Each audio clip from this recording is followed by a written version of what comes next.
Ok, salut tout le monde, salut Fireplace. J'espère que tout le monde se porte bien. Je voulais juste commencer avec deux petites choses avant d'entrer dans le vif de mon message. La première chose, c'était juste de dire que je me rends compte avec le recul que le message que j'ai donné il y a 2 semaines sur 1 Corinthiens 5 avait pas mal d'éléments dedans qui étaient assez complexes, même assez confus. Et je voulais juste demander pardon pour ça. Je pense que j'ai pas bien calibré mon message. Et je me rends compte, donc voilà, si vous avez été confus ou je sais pas quoi par le message d'il y a 2 semaines, sachez que c'est pas vous, c'est moi. Donc voilà, donc je voulais juste m'excuser là-dessus pour ceux pour qui ça aurait été théorique ou trop confus ou que vous vous seriez senti perdu. J'ai essayé de dire un truc et j'ai pas réussi à bien articuler ce que j'essayais de dire. C'est des sujets sur lesquels on reviendra à l'avenir. Et donc deuxième chose, c'est par rapport au message de ce matin. Simplement de dire que c'est quelque chose que beaucoup de gens ont déjà entendu, beaucoup de gens savent déjà. Mais en fait, c'est quelque chose de vraiment important, le sujet duquel je vais parler. Et donc pour certains, voyez-le comme une piqûre de rappel. Pour d'autres personnes, peut-être que vous êtes plus nouvellement croyant, vous êtes arrivé plus récemment à Fireplace, d'une église qui a un enseignement qui n'est pas aussi complet sur le sujet que je vais aborder. Ça pourrait vraiment être révolutionnaire pour vous. C'est mon souhait. Et quoi qu'il en soit, que vous ayez déjà entendu ce que je dis ce matin ou que ce soit complètement nouveau, sachez que je considère vraiment que c'est un fondement qui est absolument essentiel pour nous, un fondement qui est à entretenir tout le temps, à revenir dessus en permanence, qui est extrêmement important pour nos vies spirituelles, individuelles et aussi pour la santé de Fireplace. Donc, plutôt que de continuer à faire une intro trop prolongée, on va entrer directement dans le texte et donc on va prendre Éphésiens chapitre 2 et on va lire le chapitre tout en entier. Donc voilà, comme vous voyez, on est un petit peu en pause par rapport à 1 Corinthiens. On reprendra ça la semaine, d'ici 2 semaines pour un message et puis après on reviendra dessus en janvier, comme je l'ai dit. Donc Éphésiens 2 à partir du verset 1. Et vous qui étiez morts à cause de vos fautes et de vos péchés, où vous étiez autrefois engagés, quand vous suiviez le Dieu de ce monde, le prince qui s'interpose entre ciel et terre, l'esprit qui agit maintenant parmi les rebelles. Nous étions de ce nombre, nous tous aussi, qui nous abandonnions jadis au désir de notre chair, nous faisions ses volontés, suivions ses impulsions et nous étions par nature, tout comme les autres, voués à la colère. Mais Dieu est riche en miséricorde, à cause du grand amour dont il nous a aimés. Alors que nous étions morts à cause de nos fautes, il nous a donné la vie avec le Christ. C'est par grâce que vous êtes sauvés. Avec lui, il nous a ressuscités et fait asseoir dans les cieux en Jésus-Christ. Ainsi, par sa bonté pour nous en Jésus-Christ, il a voulu montrer dans les siècles à venir l'incomparable richesse de sa grâce. C'est par la grâce, en effet, que vous êtes sauvés, par le moyen de la foi. Vous n'y êtes pour rien, c'est le don de Dieu. Cela ne vient pas des œuvres, afin que nul n'en tire fierté. Car c'est lui qui nous a fait. Nous avons été créés en Jésus-Christ pour les œuvres bonnes que Dieu a préparées d'avance, afin que nous nous y engagions. Souvenez-vous donc qu'autrefois, vous qui portiez le signe du paganisme dans votre chair, vous que traitaient d'incirconcis ceux qui se prétendent les circoncis à la suite d'une opération pratiquée dans la chair, souvenez-vous qu'en ce temps-là, vous étiez sans Messie, privés du droit de cité en Israël, étrangers aux alliances de la promesse, sans espérance et sans Dieu dans le monde. Mais maintenant, en Jésus-Christ, vous qui jadis étiez loin, vous avez été rendus proches par le sang de Christ. C'est lui en effet qui est notre paix.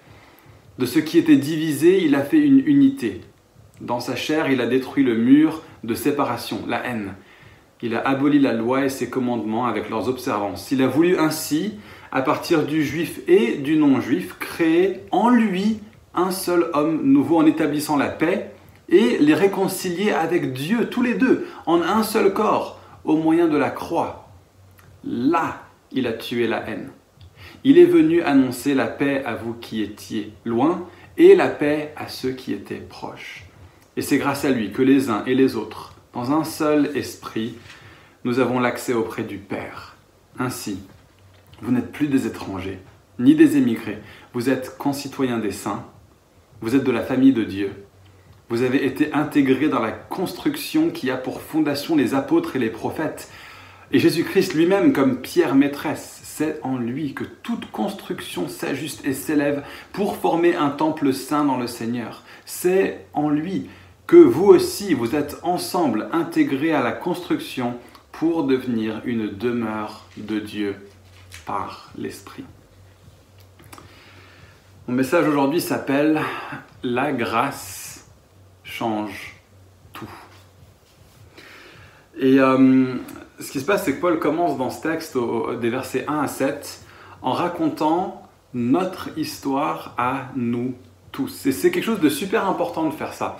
Vous savez qu'en France, on est très très bon pour raconter notre histoire à nous tous. Et cette histoire à nous tous qu'on raconte et qui nous forme ensemble en tant que nation donne un sentiment très fort d'identité culturelle, d'appartenance nationale.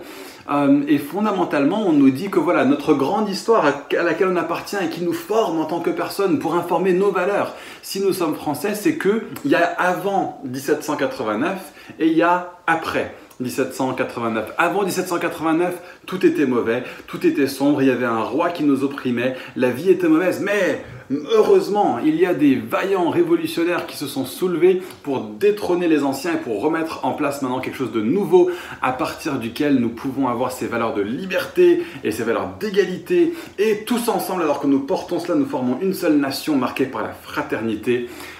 Et puis quelques années plus tard, on se rendait compte qu'on était aussi opprimés par la méchante Église catholique et donc il fallait aussi qu'on s'en libère pour que tous nous puissions être libres d'avoir la foi que nous voulions, chacun traiter également les uns avec les autres au sein de cette grande nation qui est le fondement de notre fraternité. Et voilà nos valeurs en tant que pays, et c'est des récits que nous racontons, c'est à travers ces récits que nous nous voyons. Et fondamentalement, ce qu'on se rend compte, c'est que bien que ces valeurs soient des valeurs auxquelles je me rattache énormément, sachant que ce sont des valeurs qui viennent d'un royaume qui est tout autre. Ce qui se passe, c'est que l'idéal français a cherché à avoir le royaume sans le roi. Les bienfaits du royaume en enlevant le roi. Paul nous raconte une histoire sur nous, qui est supposée fonder notre identité, une histoire qui est tout autre. Et voici comment l'histoire commence. Il dit, des versets 1 à 4, que nous étions, ce qui se passait avant, nous étions morts, engagés envers Satan, rebelles, abandonnés au désir de notre nature, et que nous suivions nos propres impulsions. Et il commence comme ça parce qu'il se rend compte qu'il a besoin de parler des gens de qui ils étaient avant pour les aider à avoir une vision du monde qui est complète, pour que leur vie puisse être changée à travers une intelligence renouvelée. Ce à quoi ça conduit, selon ce texte, cette attitude que nous avions, ce qui nous marquait dans qui nous étions au préalable, c'est la colère de Dieu. Et ce qui est intéressant, c'est que alors que Paul parle d'hommes et de femmes qui sont face à un Dieu qui est en colère, on se rend compte que ça peut conduire à toutes sortes de sentiments. Et ce qui est intéressant, c'est que c'est des sentiments qu'on retrouve partout autour de nous. Si l'homme et la femme sont constamment face à la colère de Dieu, alors c'est normal qu'on ressentirait un sentiment d'abandon. Ce serait normal qu'on ressente un sentiment d'impuissance et un sentiment peut-être de culpabilité vis-à-vis des autres. Ce sentiment est très fort aujourd'hui où on a constamment l'impression de devoir s'excuser de ce qu'on fait devant les gens, de ne pas vraiment faire assez bien. Parfois, ce sentiment de ne pas faire assez bien nous met face à un sentiment personnel d'échec. Peut-être qu'on nous a dit depuis tout petit que notre vie allait être géniale, qu'on pouvait tout faire, qu'on pouvait être libéré, délivré, qu'on pouvait avoir une vie où on se définirait nous-mêmes. Et puis finalement, on se rend compte que notre vie ne correspond pas à cette sorte de rêve qu'on nous a dépeint. Et puis on voit tous nos amis sur Facebook et sur Instagram qui ont une vie qui est magnifique, qui est formidable, qui est Insta-ready, Insta-prête, Insta-magnifique. Instafique par exemple, ça pourrait se dire, et notre vie à côté on sait que ça fait pas, c'est pas à la hauteur, donc nous on se retrouve avec un sentiment d'échec, un sentiment qui conduit aussi à vouloir se prouver, cette volonté de prouver qu'on vaut quelque chose, de prouver qu'on peut quelque chose, qui conduit à se masquer encore plus fortement. Ça peut conduire aussi à un véritable sentiment d'isolement. Toutes ces choses sont des choses qui sont partout autour de nous en ce moment. C'est des choses qui sont partout autour de nous en ce moment et qui correspondent exactement en fait à la description que Paul fait de nous, morts dans nos péchés, esclaves à nos propres désirs, incapables de retrouver de la liberté, de la joie, de l'épanouissement en nous-mêmes à travers qui nous sommes. Et ce qui est intéressant, c'est que plus ça va, plus on a un monde qui s'éloigne de Christ, et plus le monde est en train de prouver que ce que dit la Bible est vrai. Que la grande histoire que raconte la Bible est en fait plus vraie que la grande histoire qu'a racontée notre pays. Tout ce qu'on voit autour de nous est une preuve que l'histoire que raconte la Bible est vraie. Et dans l'Église, ces sentiments de culpabilité peuvent être très présents, ces sentiments d'impuissance, ces sentiments d'échec, même d'isolement, même d'abandon.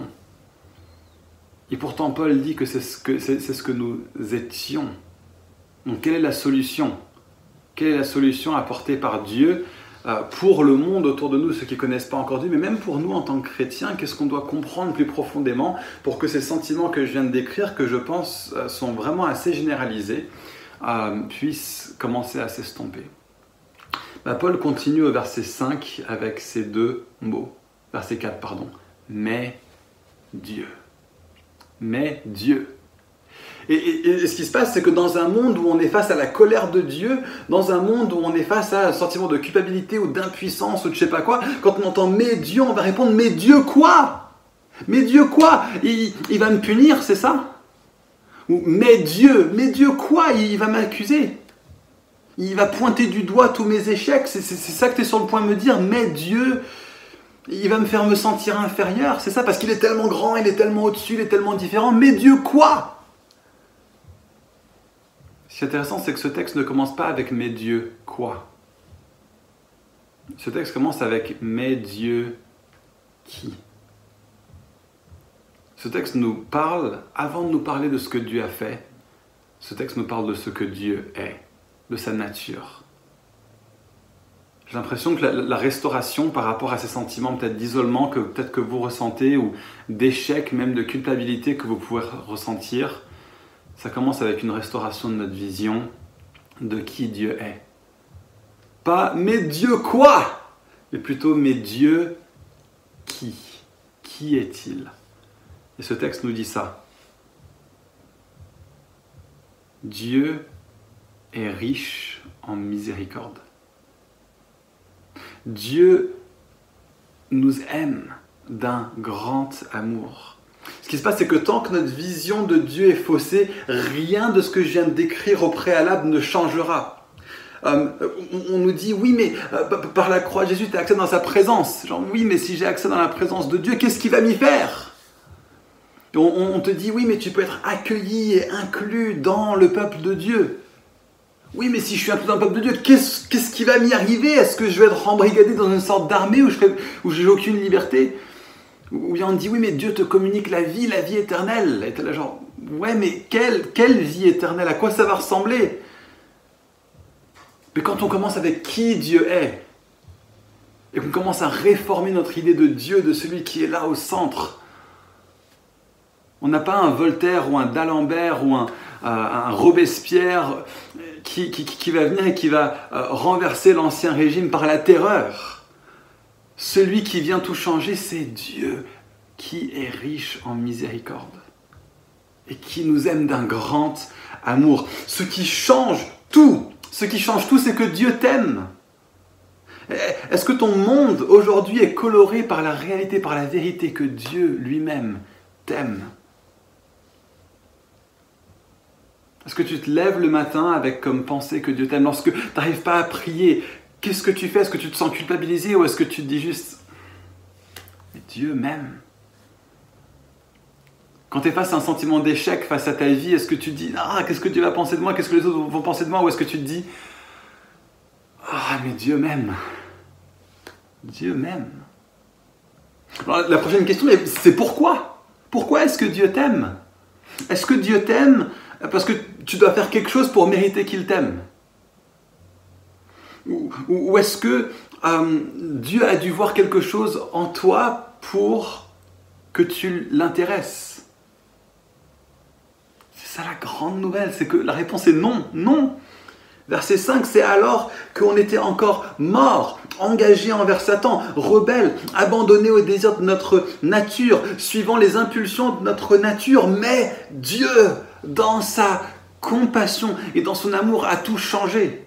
C'est par grâce que vous avez été sauvés. C'est par grâce. Alors c'est ce mot grâce qui est là au centre. Le titre de mon message, souvenez-vous, c'est la grâce change tout.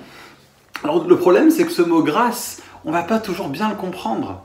Pour certaines personnes, vous avez entendu ce mot même souvent dans l'église, mais la vision qu'on vous a dépeint de Dieu fait que quand on vous parle de la grâce, vous le voyez comme une sorte de grand empereur qui fait grâce à quelqu'un.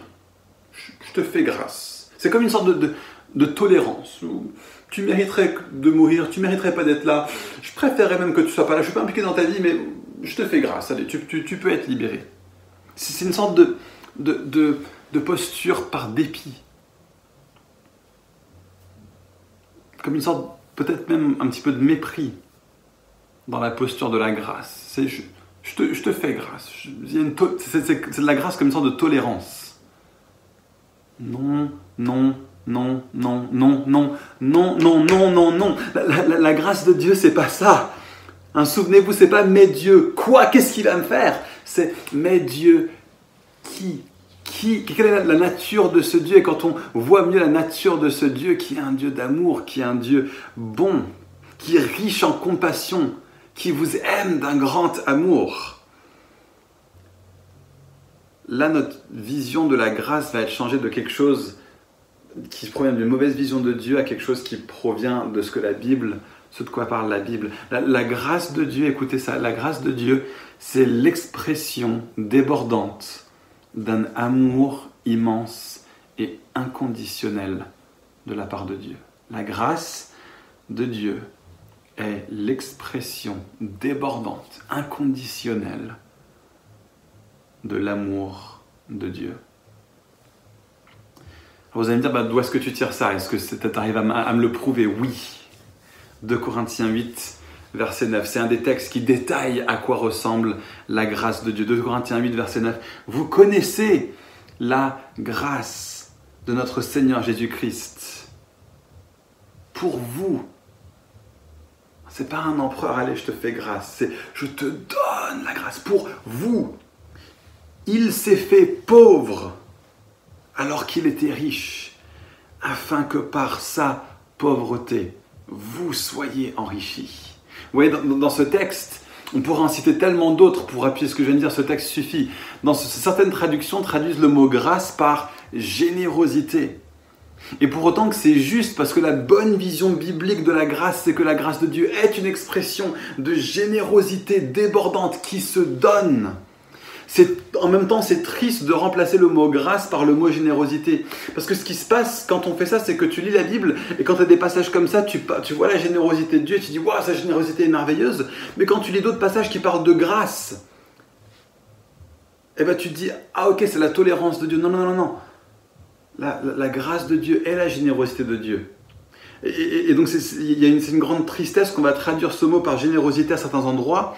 Parce que ça veut dire que nous, on le lit et on ne comprend pas en fait que le mot qui est utilisé par générosité, c'est le mot grâce.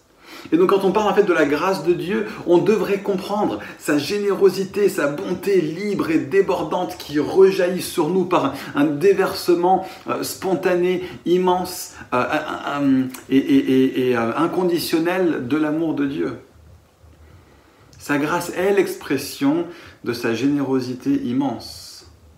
Et si on remplace le mot grâce par le mot générosité dans les traductions, alors quand on lit grâce, on ne va pas comprendre que même ces passages-là aussi, où ça explicite moins de quoi il est question, ces passages-là aussi parlent de la grande générosité de Dieu.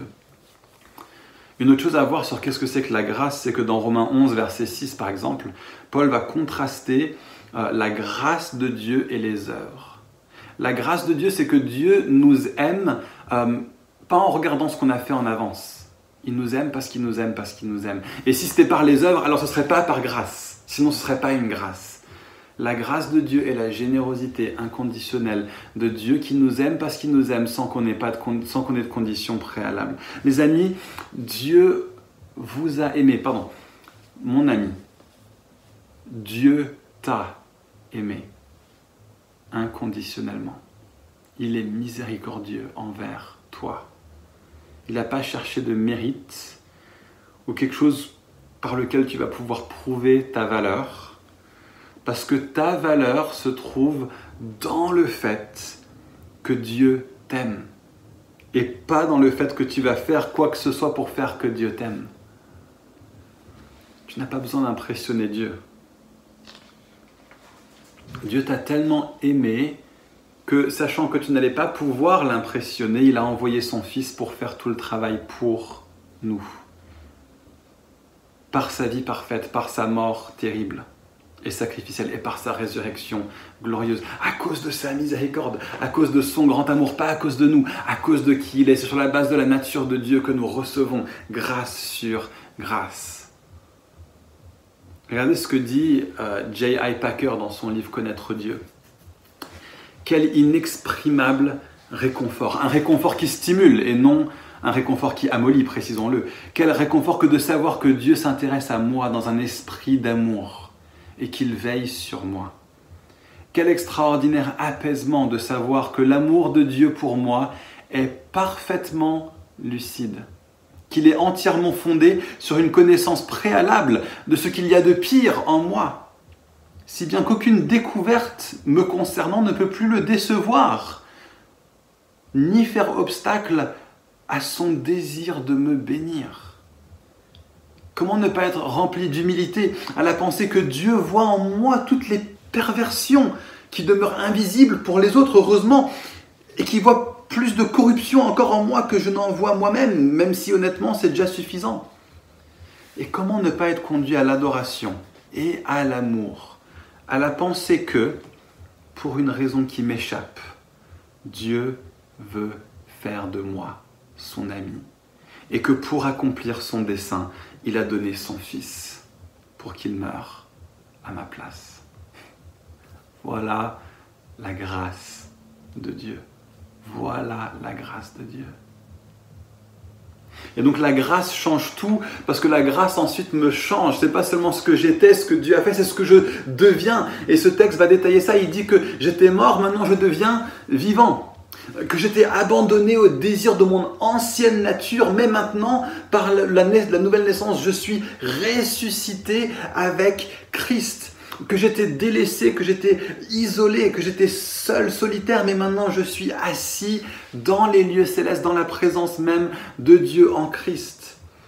Que j'avais besoin de me prouver, mais maintenant il n'y a plus de nécessité. Regardez le texte qui dit « Vous n'y êtes pour rien », verset 8. Que j'avais ce sentiment de culpabilité et maintenant je suis totalement pardonné. Que j'avais un sentiment d'impuissance et maintenant, selon le texte, j'ai été créé en Jésus-Christ pour des œuvres bonnes. J'ai ce sentiment de je ne peux pas faire les choses dans ma vie selon ma propre force. Non, tu ne peux pas, mais Dieu te donne la force par sa grâce. Tu as été créé de nouveau pour pouvoir faire des œuvres bonnes que Dieu a préparées d'avance pour toi. C'est pas que pour les experts de l'Église, c'est pas que pour certaines personnes qui... Non, tu as été fait par Dieu, ton identité nouvelle est telle que tu es maintenant le type d'arbre qui porte du fruit, avec en plus dans cet arbre la sève de la vie de Dieu qu'on appelle le Saint-Esprit de Dieu pour que tu puisses porter le fruit de l'Esprit. Tu as tout ce dont tu as besoin pour porter du fruit pour Dieu. Tu n'as pas besoin d'attendre, d'être qualifié. Tu peux porter du fruit pour Dieu. Maintenant, tu as tout ce qu'il faut pour. Tu as tout ce qu'il faut pour. C'est ça ta nouvelle identité. Alors la question, pourquoi est-ce qu'il y a autant de décalage entre ma nouvelle identité et ma vie, parfois, que je vois dans la pratique? Parce qu'il est important de comprendre, c'est que ce que ce texte nous dit, tu étais étranger. Et donc cette façon de voir, selon la grâce, ne devient pas forcément naturellement. C'est comme un étranger qui vient vivre en France et qui doit apprendre les modes et les codes de la façon de vivre en France et la culture française. C'est pareil pour nous. Et puis il y a des personnes qui ils deviennent chrétiennes et plus ou moins en un clin d'œil, ils comprennent, ok, nouvelle identité, je suis dans ce pays, je le comprends, cette nouvelle citoyenneté, j'en comprends les lois, les modes, les codes, je comprends comment ça fonctionne et j'arrive à fonctionner dedans. Et il y a des gens qui pendant 20 ans, ils deviennent chrétiens et ils se comportent encore selon la façon de penser de l'ancien temps, de leur ancienne nature, où ils sont marqués par la colère de Dieu et où l'isolement est là, où la culpabilité est là, le besoin de se prouver est là. Parce qu'il n'y a pas encore eu la profondeur de la révélation du message de la grâce de Dieu qui vient pour tout changer. Et de la même manière qu'un étranger qui vient en France et qui va dire « Oui, ils ont fait la révolution », on va encourager cette personne à commencer à dire « Non, non, t'es français maintenant, nous avons fait la révolution. Hein. » De la même façon pour un chrétien. « Oui, oui, Jésus a fait ça. Oui, oui, il l'a fait pour toi aussi. » Et beaucoup de chrétiens le diront, mais pas tous ne le croiront. Il l'a fait pour toi. Sens-le en toi aussi profondément que quelqu'un qui arrive d'un autre pays, qui vient en France et qui se rend compte « Je suis aujourd'hui en République parce que nous avons fait la révolution. » Hein? Donc Dieu t'inclut dans la famille par la grâce et donc tu peux avoir cette identité pour toi. Donc c'est plus eux, c'est nous tous. Et cette histoire de la grâce de Dieu, de ce que tu étais et de ce que Dieu a fait à cause de qui Dieu est pour que tu deviennes ces choses que je viens de décrire, vivant, ressuscité, assis dans les lieux célestes, en Christ, capable de porter du fruit pour Dieu. Il faut que tu t'appropries cette histoire. De la même façon qu'un enfant qui est adopté dans une famille s'approprie l'histoire de la famille. C'est pas seulement leurs ancêtres, c'est nos ancêtres ont fait ça. C'est pas seulement leur maison, c'est notre maison. En fait, nos dysfonctionnements en tant que chrétiens, les moments où on est en train d'agir selon les choses que je décrivais plus tôt, avec le manque de confiance par rapport à ce que Dieu fait, ce sentiment de culpabilité, ce sentiment peut-être d'être accusé, de devoir être à la hauteur, un sentiment d'abandon, peut-être un sentiment d'impuissance. Ces choses-là viennent du fait que nous ne nous sommes pas encore assez appropriés le message, cette histoire de la grâce à laquelle nous appartenons. Cette histoire est la nôtre. Et donc l'appel, c'est de renouveler ton intelligence par ces choses. Dès que tu te rends compte que tu vis en non-citoyen du royaume de Dieu, ou que tu penses en non-citoyen du royaume de Dieu, rappelle-toi, j'y arriverai jamais, non, non, non. Enfant de Dieu. Enfant de Dieu. Tu as été choisi et appelé, et tu es héritier et héritière. Tu es à lui, il t'appartient. Et ouais, mais j'y arriverai pas ce matin, je peux pas prier parce que Dieu est bon. Dieu est bon, sa grande miséricorde. Renouvelle ton intelligence par qui Dieu est à la lumière de l'Évangile et ce que Dieu a fait pour faire de toi ce que tu es aujourd'hui.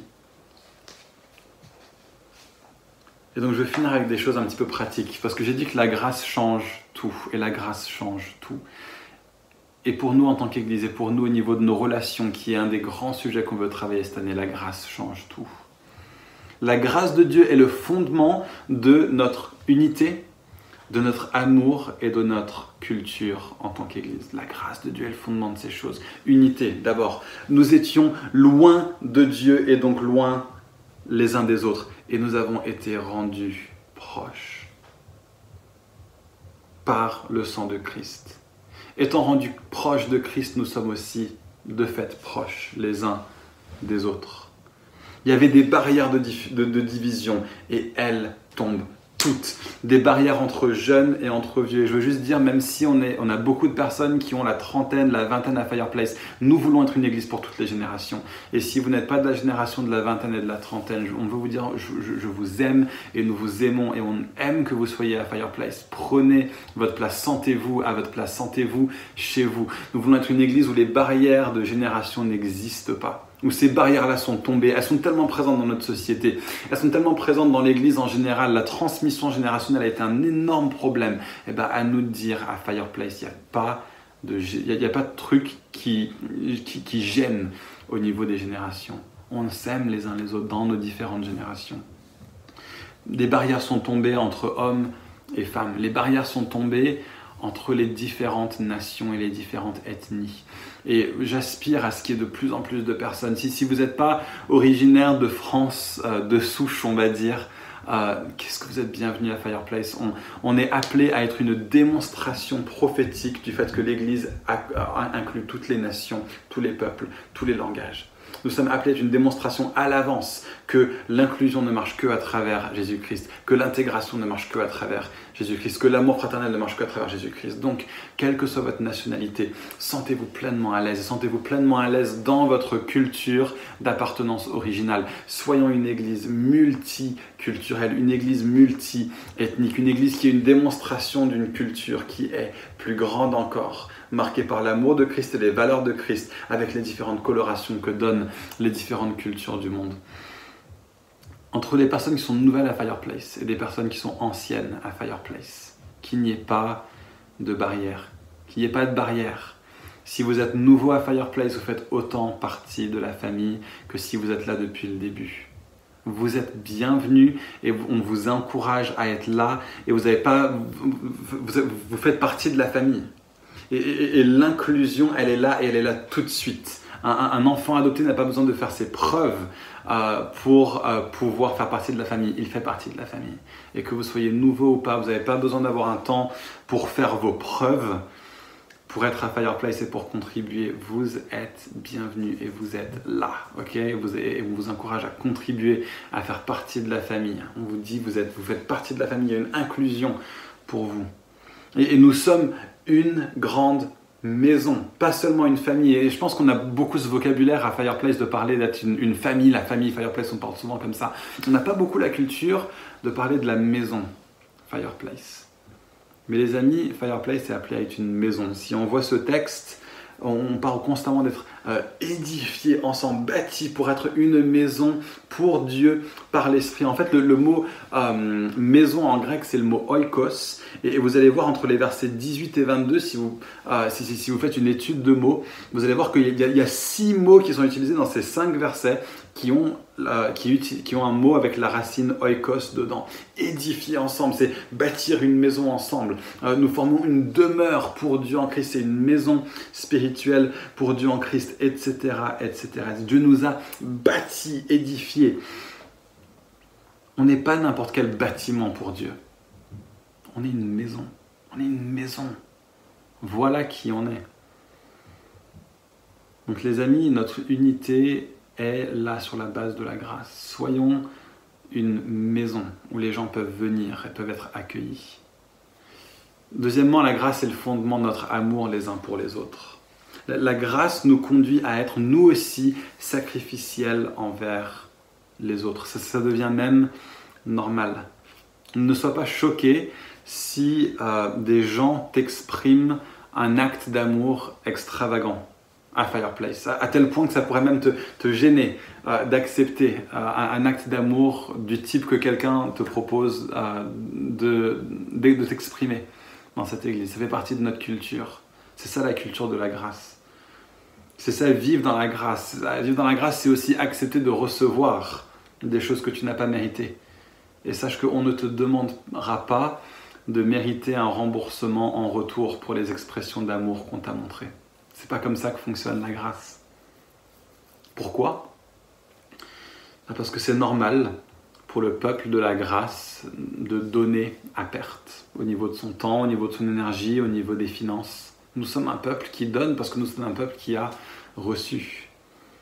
Et sans attendre en retour. Sans attendre en retour. Et la question que je pose, c'est est-ce que tous, on peut avancer ensemble dans cette démarche d'être ce type de peuple-là?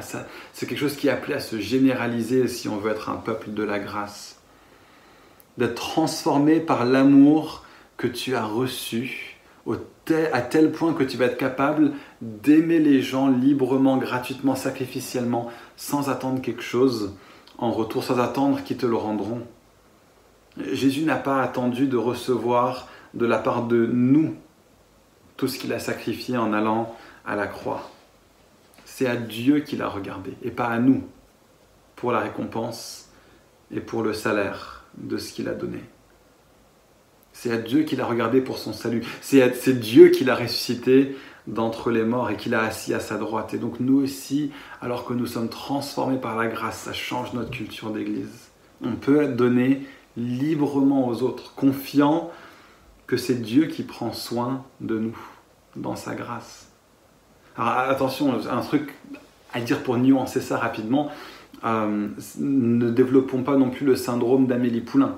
On est serviteurs les uns des autres, on n'est pas esclaves des autres, on est esclaves de Christ. C'est Christ qu'on obéit, c'est Christ qu'on suit. Et une des façons de suivre Christ, c'est de servir les autres. D'accord ? Mais ne nous laissons pas piétiner par les gens. D'accord ? Faisons attention à ça. L'idée, c'est que nous entrions tous, en tant qu'Église, tous, dans cette démarche de dire, je ne regarde pas à moi-même, Dieu prend soin de moi. Et moi, je regarde aux autres. Et je fais tout ce que je peux pour prendre soin d'eux, sans attendre quoi que ce soit en retour, gratuitement, librement.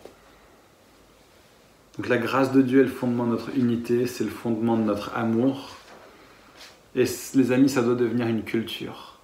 C'est appelé à devenir une culture. C'est appelé que la grâce de Dieu soit le phare de la culture à Fireplace. Buvons de sa grâce profondément. Soyons un peuple qui nous encourageons les uns les autres. Soyons un peuple qui nous soutenons les uns les autres. Soyons un peuple qui nous aimons les uns les autres, qui sommes là les uns pour les autres, qui soyons profondément engagés les uns vis-à-vis des autres. Et dans la mesure où on arrivera à faire ça, je suis convaincu qu'on va devenir une église qui fera une différence à travers un rayonnement extraordinaire dans la ville de Paris. Où d'autres peut-on venir, où on a des gens qui disent « je ne demande rien en retour, je te donne librement » et c'est normal. Et de pouvoir dire « waouh, tu me fais un cadeau extraordinaire ». Merci, je le reçois. Et je ne me sens pas sous une attitude de culpabilité ou de condamnation pour devoir le rendre en retour. Je peux accepter la grâce des autres parce que j'ai déjà accepté une grâce qui est tellement plus grande au préalable. Une église où on apprend à se pardonner les uns les autres, à être miséricordieux les uns envers les autres, à être compréhensifs les uns vis-à-vis des autres. Les amis, voilà l'église que Dieu bâtit. Voilà l'église qui est décrite dans Éphésiens 2, avec des barrières tellement fortes, de personnes qui, étant divisées, deviennent unies. Parce que la marque de notre unité, le fondement de notre unité, c'est cette grande histoire que Paul raconte dans ce texte. Éphésiens 2, pour moi, si on venait me voir et qu'on me disait « je t'enlève ta Bible, tu n'auras plus jamais de Bible, tu as le droit de retirer une page », pour moi, c'est Éphésiens 2 que je prendrais. Ce passage résume le message du christianisme de façon tellement profonde, le message de la grâce de façon tellement forte, et le fondement de la vie chrétienne de façon tellement essentielle. Les amis, la grâce change tout. Et la question, c'est est-ce qu'il y a des choses dans ta vie où tu te rends compte, tu as besoin de te laisser transformer par la grâce de Dieu? Est-ce que tu te reconnais dans quelques-unes de ces affirmations? Est-ce que tu pourrais dire oui? Il y a des fois, je fais face à un sentiment d'abandon. Il y a des fois où je me sens impuissant. Il y a des fois où je lutte avec un sentiment de culpabilité, avec un sentiment d'échec, une volonté de me prouver. Peut-être particulièrement pendant ce confinement, de me dire je lutte avec l'isolement. Les amis, la grâce de Dieu change tout. La grâce de Dieu change tout. Souvenez-vous, Dieu est riche en miséricorde. Riche en miséricorde. On a besoin de revenir à ça. Et je vous encourage à continuer à vous fortifier dans cette réalité. Et donc je vais juste finir en priant pour nous tous. Ne restons pas sur ce message. Marchons dans ce message. Ne nous disons pas « Ah, c'était un message sympa pour un dimanche ». Non. Ce que je viens de dire, on en parlait pas mal au début de Fireplace, on n'a pas beaucoup parlé depuis un an et il faut vraiment qu'on revienne dessus. Je me rends compte qu'il y a des lacunes dans les vies de certaines personnes, il y a des failles dans notre communauté en tant qu'Église et je me rends compte que ce dont on a besoin, c'est de revenir avant tout au message de la grâce. Et, ne disons pas c'est bon, on a couvert à nouveau la grâce, on va revenir dessus, on va vivre dans la grâce, on va être dans la grâce. On est une église de la grâce. Donc Père, viens à notre secours. Viens à notre secours, on est tellement rapide à repartir à la mentalité de qui on était avant, mort dans notre péché, conformément à la façon de faire de l'ennemi. Mais toi, t'as tout fait, donc viens te rappeler à nous, viens réformer notre vision de qui tu es. Viens pulvériser toute vision de toi qui n'est pas conforme à ce texte. Et remplis-nous de ton esprit qui nous ramènera à toi, qui crie Abba Père et qui nous forme ensemble comme une demeure pour toi, par l'esprit qui te plaise, par notre façon de vivre et par nos relations. Amen.